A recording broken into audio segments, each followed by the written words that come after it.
Hi అండి. లంచ్కి ఏం చేశారు? నిన్నటిదాకా నాన్ వెజ్ స్పెషల్ చూశారు కదా, ఈరోజు వెజ్ స్పెషల్స్ చూడండి. బెండకాయ కర్రీ, కోడి చిక్కుడుకాయ ఫ్రై, రైస్, ఇదిగోండి ఈ సంవత్సరానికి లాస్ట్ మామిడి పండు.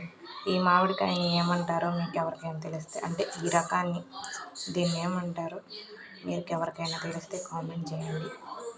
మీరేం చేశారు ఈరోజు? మామిడికాయ సీజన్ అయిపోయింది. ఇదే లాస్ట్ ఇంకా ఈ సంవత్సరానికి. మీరు ఎంతమంది ఈ మామిడికాయని తిన్నారు? ఈ మామిడికాయ పేరు ఎవరికైనా తెలిస్తే ఈ రకం పేరు కామెంట్ చేయండి. మీరేం చేస్తున్నారు? లంచ్ తినేసారా? వీడియో నచ్చితే లైక్ చేయండి, ఛానల్ సబ్స్క్రైబ్ చేయండి. Thank you.